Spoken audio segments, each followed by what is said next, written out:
Conférence. À la dernière émission de la saison, nous avons le plaisir de présenter M. Pierre Emmanuel, poète et écrivain français. Dans Qui est cet homme, M. Emmanuel nous avait raconté il y a quelques années l'itinéraire intellectuel et spirituel qui avait été le sien au début de sa vie et de sa carrière de poète. Ce soir, il nous entretient de poésie et de philosophie. Toutefois, son propos n'est pas surtout d'en traiter de manière purement formelle, mais de nous faire part de son expérience en tant que poète, des principales métaphysiques contemporaines, notamment de la marxiste, de l'existentialiste et de la chrétienne. La réflexion du poète n'est-elle pas centrée sur l'être, tout comme celle du philosophe? Et de chef, ne rejoint-il pas la philosophie dans ce qu'elle a d'essentiel et de créateur? Monsieur Pierre Emmanuel.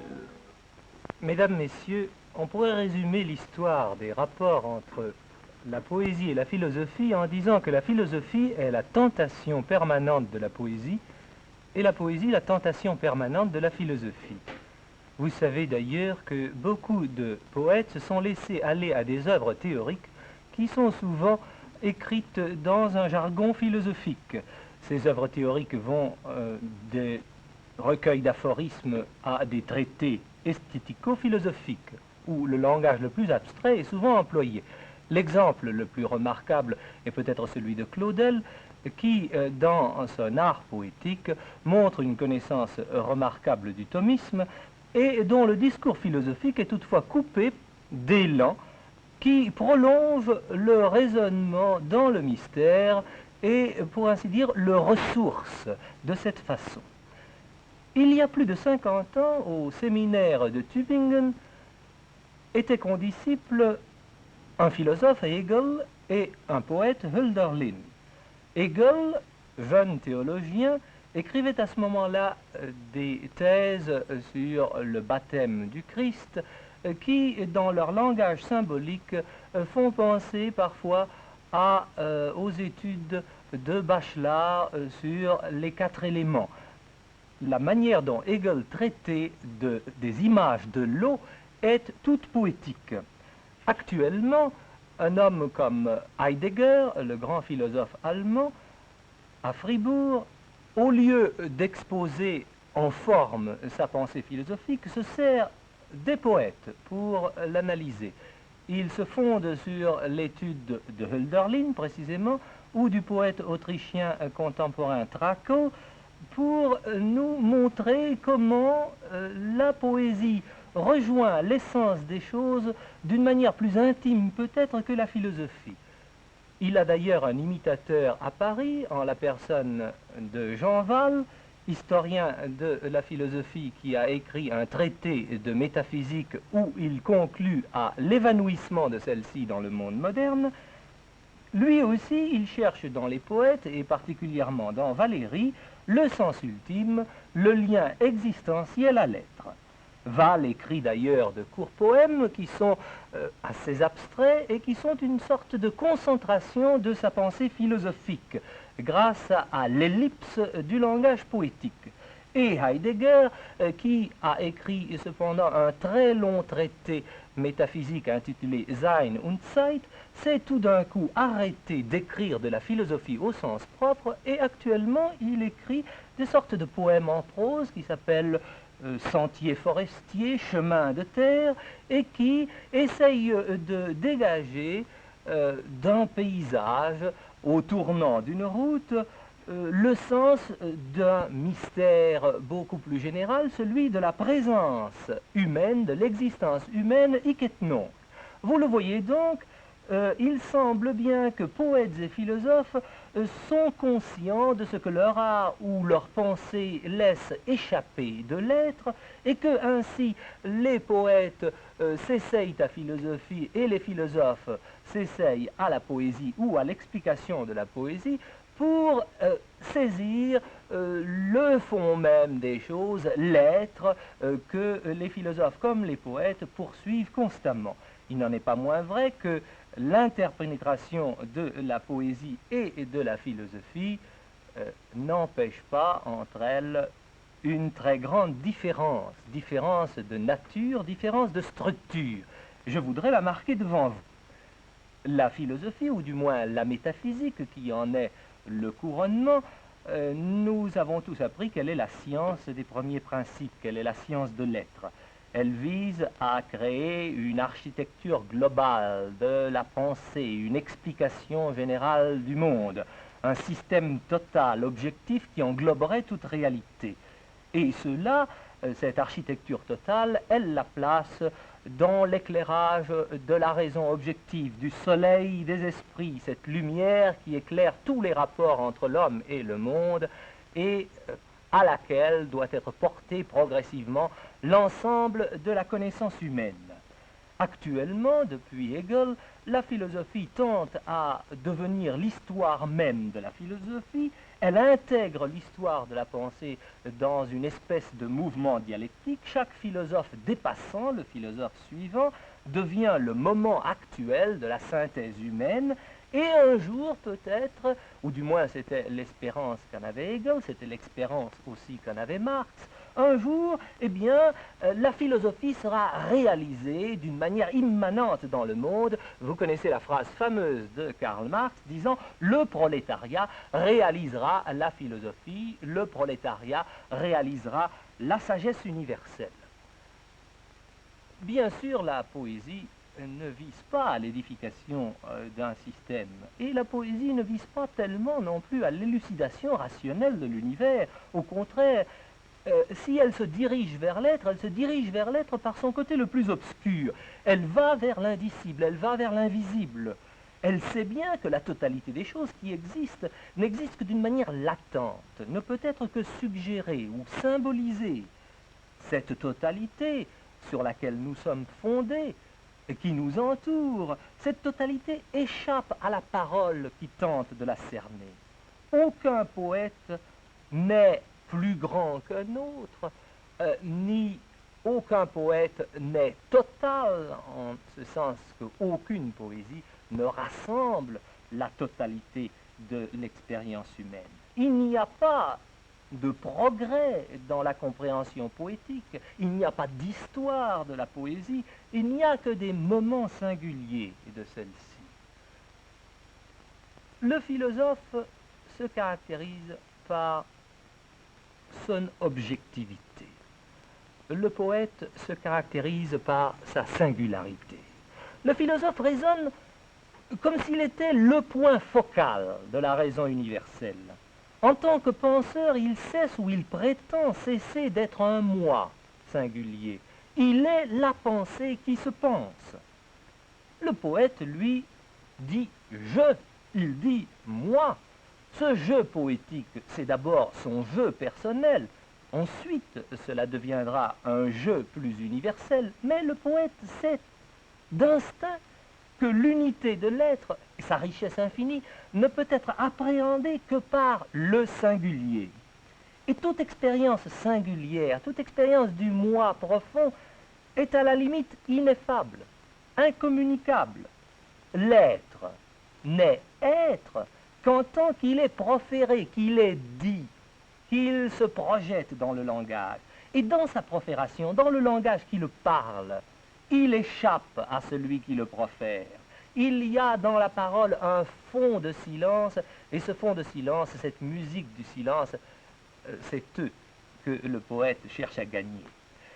D'autre part, la poésie, à la différence de la philosophie encore, est davantage une vision des relations du jeu singulier avec le monde qu'une vision d'un monde parfaitement articulé qui pourrait exister sans la présence du moi.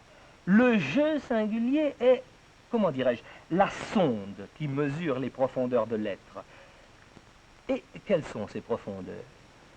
C'est une sorte de raison subliminale. C'est une articulation organique de tous les symboles. C'est l'analogie universelle que les poètes ont poursuivi tous à leur manière. Vous trouveriez cela chez un poète de la Renaissance comme Giordano Bruno, vous trouveriez cela évidemment chez un poète comme Baudelaire avec sa théorie des correspondances. Le poète sent bien que la pensée ne se meut pas seulement dans l'ordre rationnel, dans l'ordre de la cause à l'effet.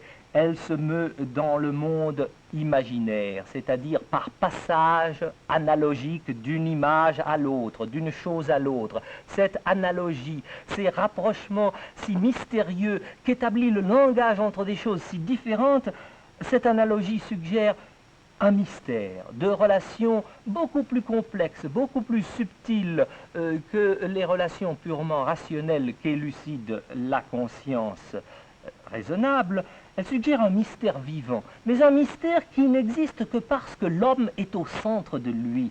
C'est l'homme qui est l'univers, l'homme est univers. C'est l'homme qui porte le monde à sa vraie signification, qui révèle le sens du monde, la forme du monde, par le langage. Donc, vous le voyez, la poésie n'est pas un système, c'est une forme. Et lorsqu'on la réduit à l'abstraction de l'idée, elle devient banale, elle devient triviale. Vous le savez, rappelez-vous votre expérience quand vous étiez jeunes étudiants. On vous disait quelle est la philosophie de Hugo, quelle est la philosophie de Lamartine, quelle est la philosophie de Baudelaire. Et lorsque vous aviez réduit leur pensée en concept, vous aperceviez que ces philosophies, il n'y en avait plus que de la cendre. On ne peut traduire le symbole en concept. Le grand poète russe Pasternak explique dans une phrase que je trouve admirable de concision et de justesse la fonction poétique et la manière de penser du poète. Il faut regarder les choses, dit-il, avec la pénétration de l'aigle et traduire sa vision en éclairs immédiatement saisissables. La métaphore est une sténographie de l'esprit. Ce n'est pas à dire que les poètes n'aient pas une philosophie. Tout au début, au contraire, je vous ai montré qu'ils étaient influencés par de la philosophie, disons, une philosophie qui traduirait un système à l'état de vision, qui prolongerait certaines formes de la pensée dans la vision plus que dans la perspective rationnelle. Leur philosophie est donc toute singulière. C'est une appréhension globale sous la forme de quelques directions privilégiées du monde humain. Nous allons le voir à travers certains d'entre eux. Nous allons prendre quelques philosophes, 3 ou 4, plus exactement quelques poètes, 3 ou 4, et nous allons savoir quelle est leur philosophie et comment celle-ci se manifeste en poésie. Nous allons apprendre René Char. René Char est un poète qui a passé par le surréalisme, qui a passé également par le marxisme et qui, dans les temps récents, a été influencé par Héraclite. Eh bien, René Char écrit « L'homme n'est qu'une fleur de l'air tenue par la terre, maudite par les astres, respirée par la mort. Le souffle et l'ombre de cette coalition, certaines fois, le surélèvent. » Il écrit cela dans un poème intitulé « Les compagnons dans le jardin ». Et dans un autre texte, il dit « Nous resterons attachés, en dépit des doutes et des interdits, à cette illusion parfilée de gaieté et de larmes que tant d'intérêt et tant d'amour réellement recouvrent. Sans cesse déchus et réintégrés, parmi les promesses que nous nous soufflons et nous jetons à l'oreille, rien jusqu'ici n'a su en faire plier la suprématie. Elle se tient devant nos investigations comme un sphinx qui tantôt sourirait pour la première fois et tantôt nous semblerait hors d'usage. Qui sait, parce que sa durée ne court pas seulement entre le bref bonheur de nos parents et notre poussière lointaine, parce qu'elle est inscrite en filigrane dans le jour en même temps que dans nos yeux. Vous voyez comme cette philosophie est au fond très simple. Bien sûr, l'influence héraclitéenne s'y perçoit. Elle donne, si vous voulez, à l'idée du temps une intonation particulière. L'homme n'est que peu de jours, au fond. Voilà comment on pourrait résumer la philosophie de Char. C'est la philosophie de l'Ecclésiaste. Et l'homme vit dans un univers de l'illusion. Mais cette illusion mais cette illusion, c'est l'être même que l'homme chérit et auquel il est puissamment attaché. Donc l'homme absurde ne tient à rien d'autre qu'à lui-même, on pourrait presque dire à un certain honneur essentiel. Prenons maintenant Breton, André Breton. André Breton, le pape du surréalisme, comme on l'a appelé, a fondé le surréalisme bien sûr, a traversé l'hégélianisme, le marxisme, contre lequel il a eu ensuite une violente réaction libertaire et antitotalitaire. Pour Breton, comment se présente l'homme à l'intérieur du monde et de la pensée? Prenons les manifestes du surréalisme. Il y a là d'admirables textes, en voici deux. Tout porte à croire qu'il existe un certain point de l'esprit d'où la vie et la mort, le réel et l'imaginaire, le passé et le futur, le communicable et l'incommunicable, le haut et le bas, cessent d'être perçus contradictoirement. Or, c'est en vain qu'on chercherait à l'activité surréaliste un autre mobile que l'espoir de détermination de ce point. Et dans le premier manifeste du surréalisme, je ne ferai qu'affirmer ma confiance inébranlable dans le principe d'une activité qui ne m'a jamais déçu, qui me paraît valoir plus généreusement, plus absolument, plus follement que jamais qu'on s'y consacre, et cela parce qu'elle est seule dispensatrice, encore qu'à de longs intervalles, des rayons transfigurants d'une grâce que je persiste en tout point à opposer à la grâce divine. Voilà l'homme de Breton, et voilà la grâce illuminante de Breton. L'homme de Breton, c'est le porteur de l'esprit, c'est celui qui un jour arrivera à être l'être total, à être le soleil même qui rayonne et dont la lumière éclaire le monde. C'est lui, ce porteur de l'esprit universel, qui illuminera l'épaisseur de la réalité, qui réconciliera les contradictoires, qui enfin sera le point alpha et oméga de l'être, qui supprimera toutes les catégories, toutes les limitations. Et dans cet instant poétique où sera réalisée la transfiguration totale de l'être, l'homme sera en somme un démiurge, il sera le créateur de l'être. Philosophie, si l'on veut, tout simplement vision prométhéenne de l'homme. Un troisième poète, Pierre-Jean Jouve. Lui, influencé surtout dans la deuxième partie de sa vie, celle qui est la plus créatrice, par Sigmund Freud et la psychanalyse. Dans la préface à Sueur de sang, qui est une sorte de manifeste de la poésie de Jouve, je ne crois pas à la poésie qui, dans le processus inconscient, choisit le cadavre et reste fixé sur lui. Il n'y a par le cadavre ni révolution ni action. Dieu est vie. Et si la mort doit finalement s'intégrer dans le monde ou dans Dieu, ce ne doit jamais être par le sens du cadavre que, chose extraordinaire, l'homme porte en lui dès qu'il naît, comme un pouvoir diabolique engendreur de fautes. Mais qui peut dire? Ce pouvoir démoniaque et cette faute sont peut-être les facteurs de l'émancipation de l'homme. La révolution comme l'acte religieux a besoin d'amour. La poésie est un véhicule intérieur de l'amour. Nous devons donc, poètes, produire cette sueur de sang qu'est l'élévation à des substances si profondes ou si élevées qui dérivent de la pauvre, de la belle puissance érotique humaine. Certes, on sent dans cette préface une sorte de prolongement de la pensée de Freud, de la systématique de Freud quant à l'étude de la vie psychologique. La profondeur de la vie inconsciente est étudiée chez Jouve à différents niveaux de l'activité psychique. Entre ces niveaux, il y a communication, mais ces niveaux restent toujours dans l'obscurité essentielle de l'être, dans le monde souterrain. C'est là que se passe une lutte entre la vie et la mort, entre Eros et Thanatos. Les vieux mythes grecs, les vieux mythes religieux fondamentaux de l'homme reparaissent ici. L'être et le cadavre, au fond, nous pourrions leur donner tant de noms qui se trouvent dans toutes les religions et dans tous les mythes anciens.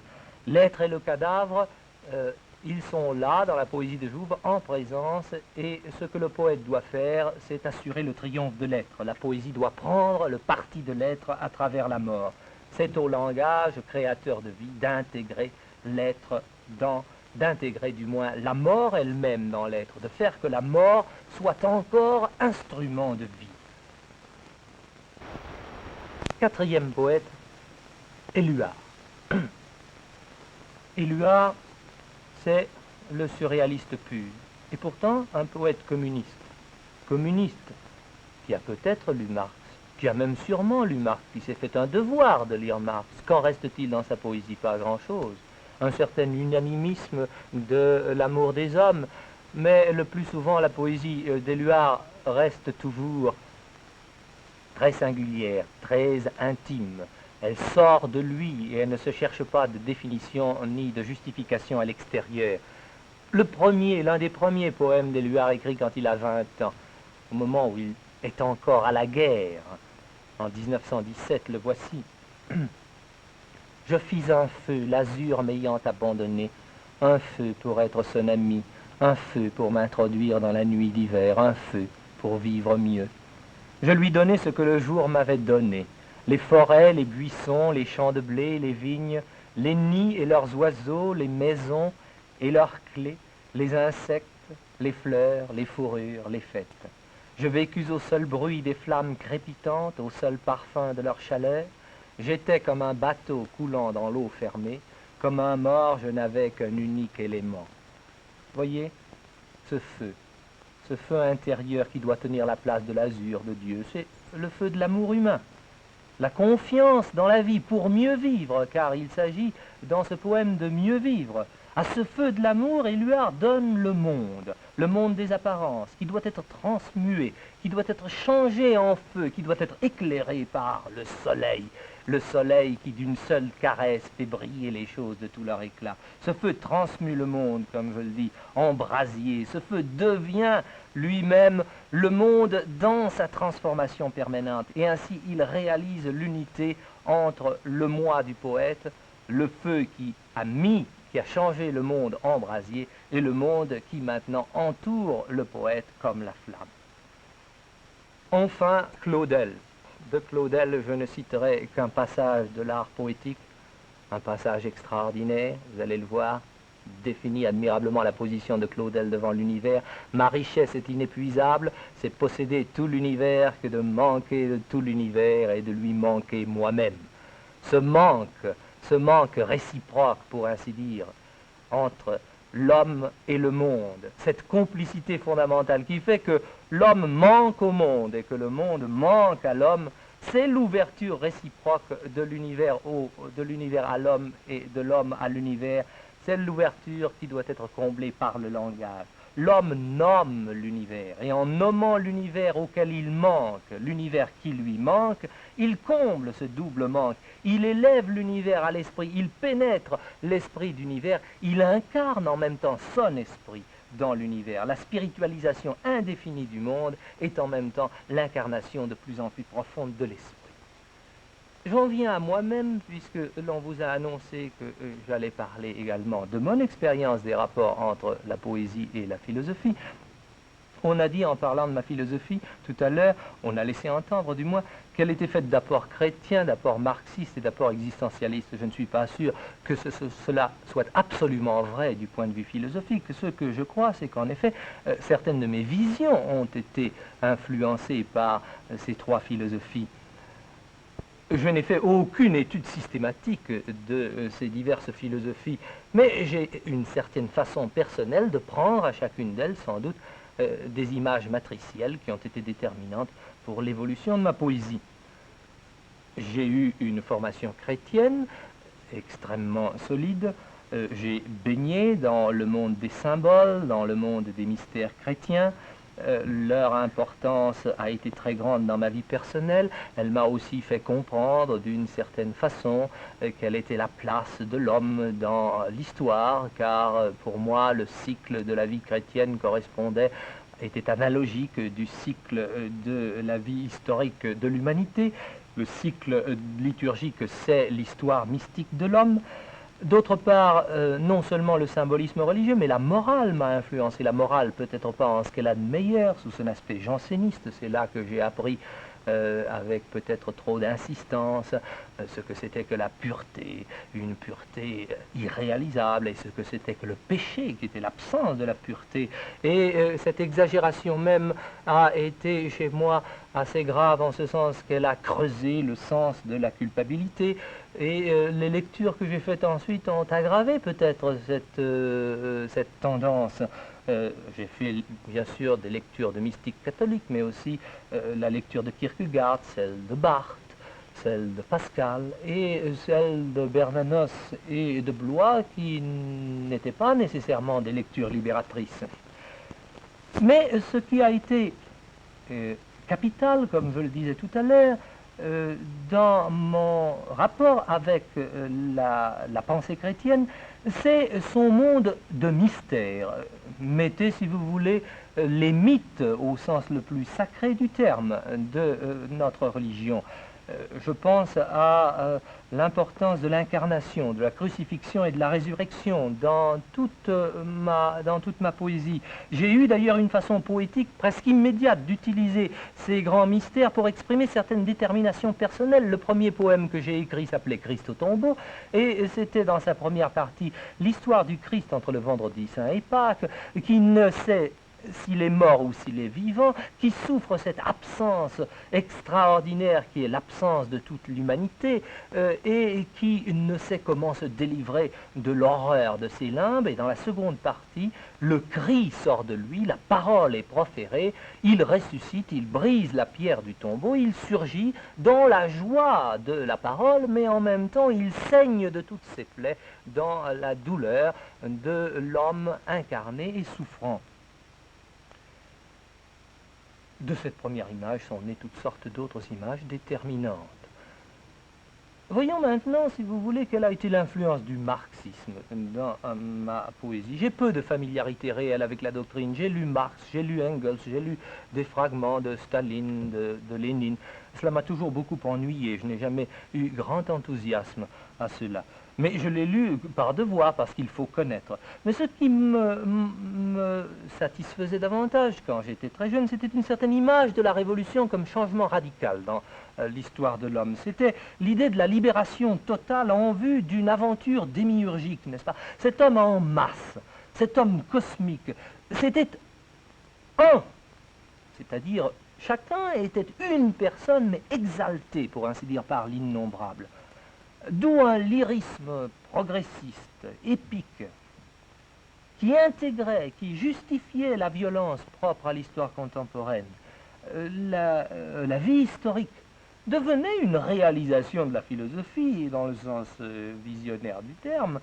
C'était un acte créateur total, c'était l'humanisation intégrale de l'histoire. Et ce triomphe de l'homme sur l'histoire, c'était évidemment une sorte de parousie.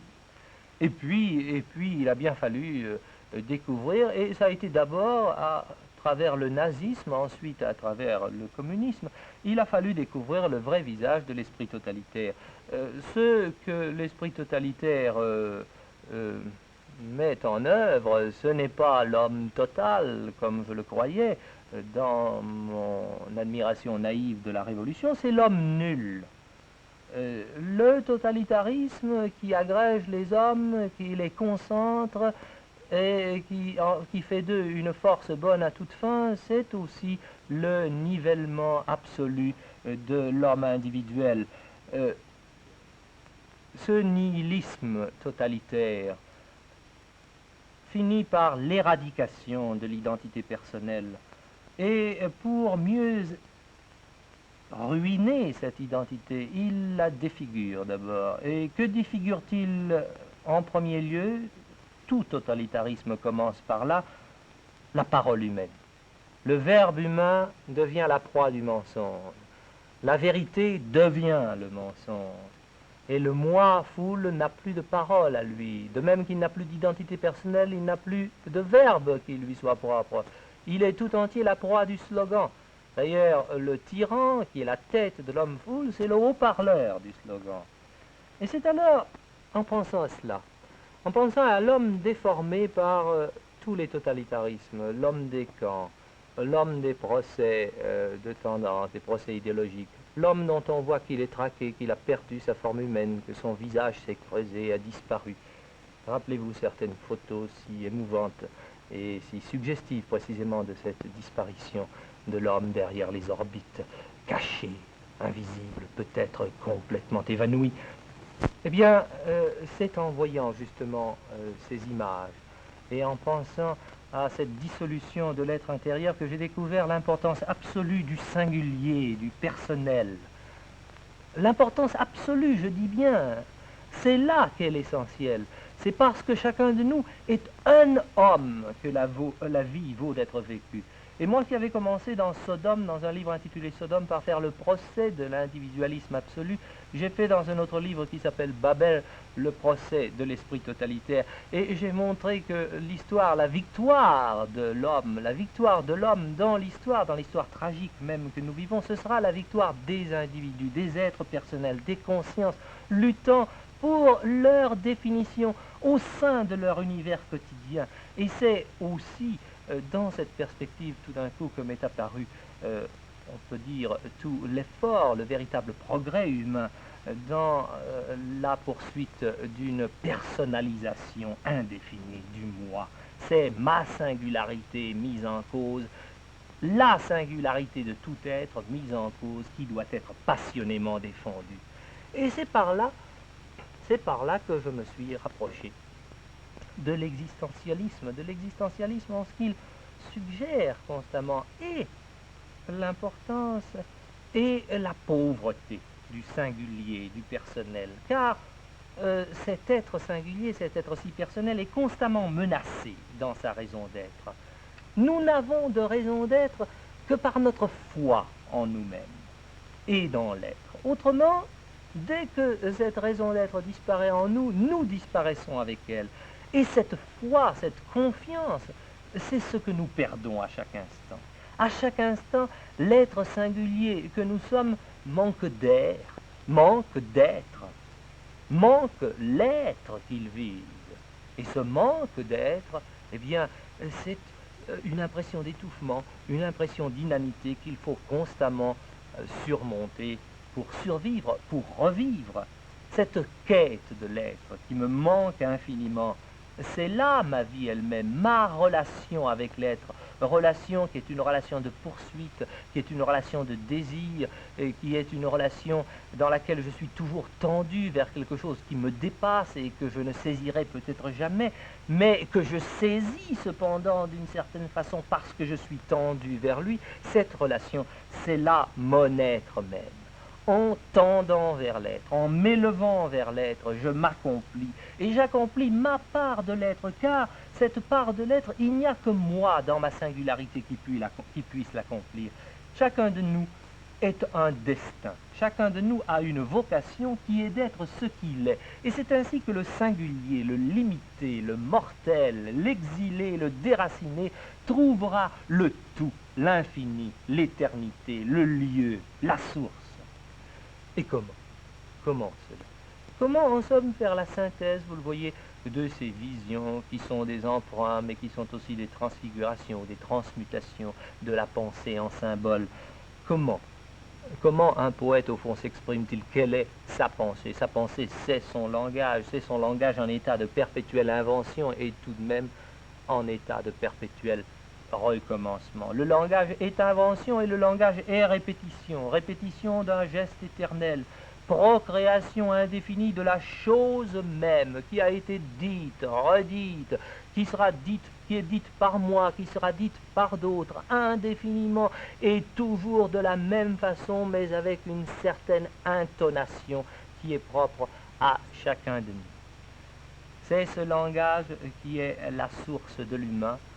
C'est ce langage qui est ce qui nous est le plus essentiel, qui est pour nous l'honneur de l'homme. Origène dit quelque part que les prophètes passaient leur temps dans le désert à ôter les pierres que les Philistins avaient jetées dans les puits. Je me demande si ce n'est pas là ce que fait le poète. Le poète, au fond, retrouve la source, la nappe profonde, qui est la nappe où tout le monde peut boire, qui est la nappe commune à tous, mais où lui va boire parce qu'il a ôté les pierres qui sont dans les puits. Qu'est-ce que cela veut dire? Cela veut dire que ces pierres qui sont les mots alourdis et devenus trop communs, devenus des mots usés par des significations pauvres, les mots de l'échange quotidien, les mots de l'échange superficiel qui se sont donc ainsi pétrifiés, il faut les ôter. Il faut les ôter du puits pour retrouver la source, il faut renouveler le langage, mais on ne peut guère renouveler le langage qu'en se servant toujours des mêmes mots. Et ce qui est admirable, c'est que les poètes qui se servent des mots de tout le monde se servent de ces mots communs dans une acception qui, quand ce sont de vrais poètes, est toujours nouvelle. Lisez un poète, savourez les mots comme il le savoure, et vous verrez que les lieux communs qui sont exprimés dans ces mots sont infiniment plus profonds que vous ne le pensiez vous-même. Dès que vous réfléchissez à la profondeur d'un mot quelconque, vous le voyez devenir comme un arbre de significations diverses, avec une richesse de pensée, une richesse de rapports analogiques que vous n'aviez pas pressenti parce que l'instant d'avant, vous alliez lire le mot sans vous appesantir sur lui. Mais pensez que le langage, c'est vraiment ce que vous avez de plus cher et de plus intime, bien que ce soit aussi le trésor commun de l'humanité. Ce langage formulateur, ce langage unificateur, ce principe d'identification et d'harmonie, il devient chez le poète une ascèse, il devient une expérience spirituelle, il devient une tâche, un destin, une vocation. Et la poésie, eh bien la poésie du moins, c'est ainsi que je la vois, c'est ainsi que je la pense. La poésie est faite pour élever, pour cultiver l'élément créateur qui est dans l'expérience. Qu'est-ce que cela veut dire? Cela veut dire que le poète, en décrivant son expérience singulière, lui donne à celle-ci un sens nouveau. Il renouvelle ainsi toute sa relation au monde. Il n'y a rien de plus beau peut-être dans les commencements de l'acte poétique, il n'y a rien de plus beau pour le jeune poète que la découverte qu'il fait de la possibilité de créer des paysages dans lesquels il marche, comme si c'était un vrai monde. Et ces paysages faits de mots dont il a l'impression qu'ils n'appartiennent qu'à lui, qu'il s'en sert pour la première fois, qu'on s'en sert pour la première fois. Ces paysages sont beaucoup plus beaux, bien sûr, que les paysages de l'univers extérieur, parce qu'ils sont chargés de toutes les significations que l'esprit peut y mettre. Dans la création, dans l'œuvre créée, l'esprit se donne avec toute sa puissance créatrice beaucoup plus peut-être, hélas, qu'il ne se donne dans le monde. Et si nous arrivions à projeter notre esprit dans le monde avec la même intensité que nous le faisons dans notre poésie, eh bien, il se peut que nous réussissions à une transfiguration analogue. Si nous savions parler non seulement nos rêves, mais encore le monde, avec la nouveauté du langage poétique, eh bien, le monde serait peut-être beaucoup plus beau, le visage humain plus significatif, le paysage des hommes plus vaste et plus étendu, et la perspective morale aussi de l'univers plus large. Donc, la poésie rend le monde à sa jeunesse éternelle. Je dirais même, voyez-vous, qu'elle est une espèce de liturgie. Elle est une liturgie, oui, de l'univers. Elle est la louange de l'être. Le poète doit porter l'être à sa plus grande hauteur et l'univers à sa plus grande hauteur dans l'être en lui donnant cette parole qui est louange, qui est chant, qui est cantique d'action de grâce. Cantique d'action de grâce, d'ailleurs, qui n'implique pas nécessairement que l'on ne parle que de choses belles, que l'on ne parle que de choses douces. La violence, la lutte, la destruction, la mort font partie de cette lutte constante de l'homme en vue de l'être dans laquelle nous sommes inscrits, nous, hommes historiques de 1959. Et il se peut que nous ayons à trouver le sens de tout cela, non pas seulement le sens de la partie apparemment la plus positive de tout cela, mais le sens de toute réalité. Eh bien, ma conviction la plus intime, c'est que notre langage est fait pour cela, dans toute son ampleur et dans tout son pouvoir de concentration. Et ce langage, encore une fois, c'est le langage le plus simple, celui des mots les plus communs. Je suis convaincu qu'un seul mot porte en lui l'histoire du monde.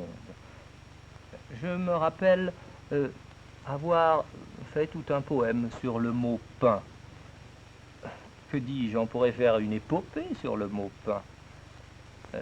Ce mot pain, le mot arbre, n'importe lequel des mots fondamentaux, contient le monde.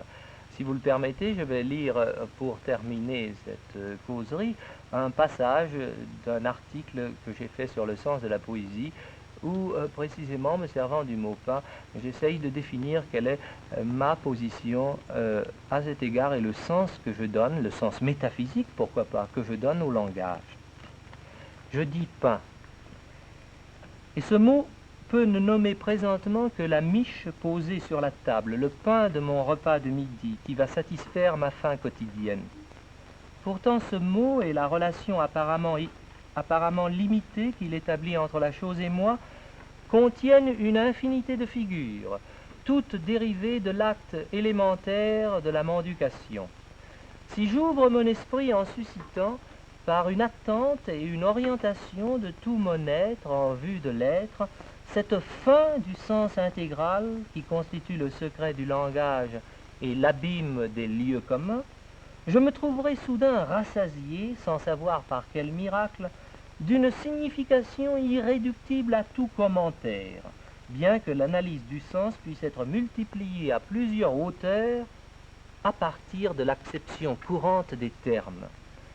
L'inexplicable en poésie enveloppe l'explicable sans le détruire ni l'oblitérer. Au contraire, il féconde les correspondances entre les degrés divers de l'explication, et c'est du contrepoint des élucidations simultanées que notre part intellectuelle tire ses plus fortes jouissances, inférieures toutefois à l'émerveillement instantané de l'esprit. Car l'esprit qui se présente à lui-même dans la parole indivisible n'est rien autre que cette parole. Ce miracle du langage qui résiste à l'examen par le langage, cet englobant de toute compréhension, cet au-delà, sans quoi l'idée ne serait qu'elle-même, privée des harmoniques d'un silence qui est le fond et l'objet d'amour de l'esprit, ce miracle dont nous devinons dans les premiers chapitres de la Genèse qu'Adam le goûta dans son éternelle nouveauté quand il reçut pouvoir de nommer le monde, c'est la parole jaillissante, le fiat, la certitude absolue que la parole et l'être ne font qu'un.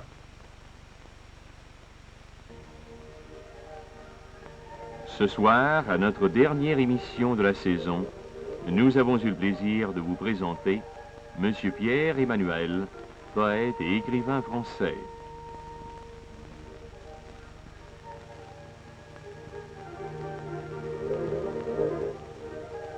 Conférence était une production de Radio-Canada.